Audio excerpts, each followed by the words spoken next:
Hey, what's up guys? Welcome back to my channel. So today's going to be a pretty quick video where I go through and talk about this lighting setup that I'm using and how I was able to create it for under $50.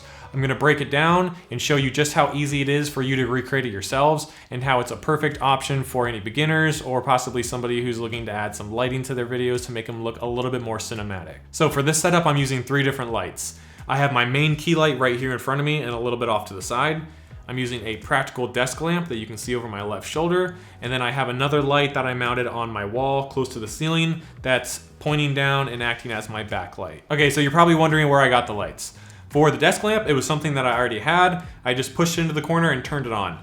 For my key light and my backlight, I went on to Amazon and I searched for a lighting kit and I looked for the cheapest one that I could find. I found one for $40. It's called Mount Dog and it actually had pretty great reviews. And it comes with a lighting stand, which isn't too bad. It's not the most durable lighting stand around, but for a $40 lighting kit, I thought it was actually built pretty well.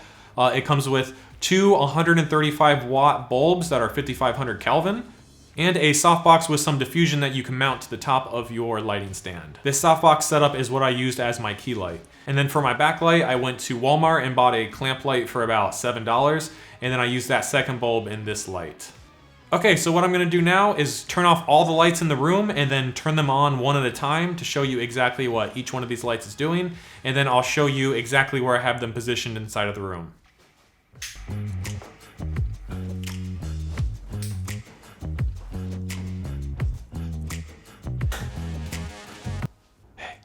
See me? No? Okay, I'm gonna turn on the key light. Okay, so I only have my key light on now, and honestly, I think just this one light looks pretty good already. The diffusion isn't as thick as I would like it to be, but I think it does a pretty good job with creating some nice soft light. You can see on my face the shadows aren't too harsh, and it's a pretty flattering light. I was pretty impressed with what it looks like from just a $40 lighting kit. So for the next light, I'm gonna turn on the desk lamp.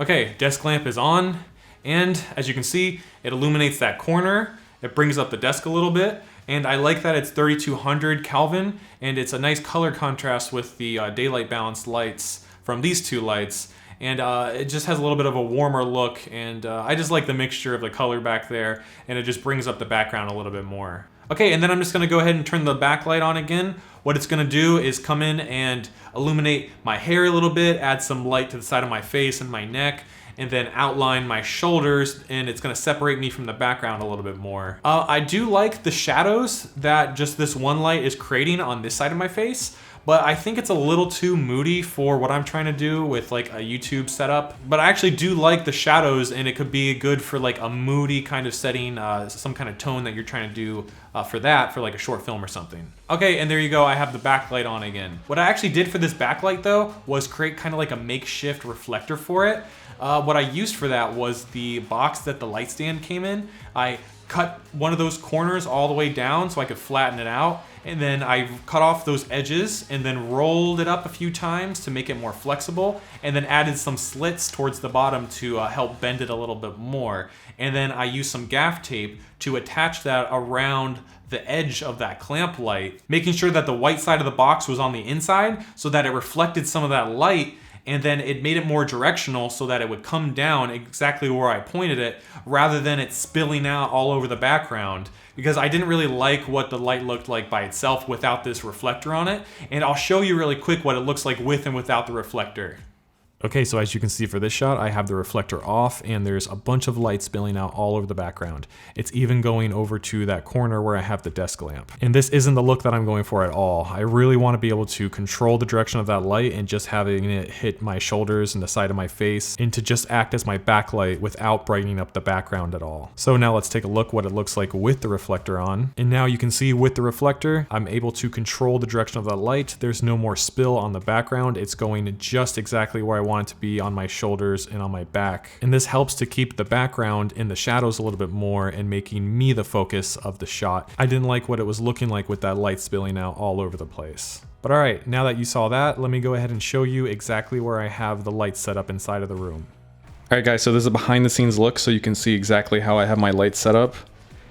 So I just sit right here and there's my key light. and I have it off to my left and slightly above eye level, pointing down to create the shadows on the right side of my face. And then my camera just sits right there on my desk. Over here, I have the desk lamp set up. And then this is the clamp light. And what I did was I just used a nail and hammered it into the wall and hung the clamp light from that, instead of having to buy another light stand, because this was a lot cheaper. Another light stand would have been like another $20 or $30. But all right guys, that's it for today's video. I just wanted to go through really quick and show what you can do with a cheaper lighting setup. You don't need this really expensive lighting kit to get cinematic lighting. This $40 lighting kit honestly looks almost similar to my $1,500 lighting setup that I use. This just goes to show that if you know what you're doing and you position your lights properly and you get a little creative with it, you can recreate similar looks to more expensive lighting setups. But so with that being said, this lighting kit isn't gonna be for every scenario. Like, you're not gonna take this kit with you to go shoot like an interview or something that you're getting paid for. Like, could you imagine taking that backlight with you with that cardboard reflector on there and nailing that up to someone's wall? Like, you're just not gonna do that. And also, like, that cardboard reflector, transporting it, it's gonna break, it's gonna get flattened or something like that. These bulbs, they're not that easy to transport either. They're pretty fragile and they don't come with cases.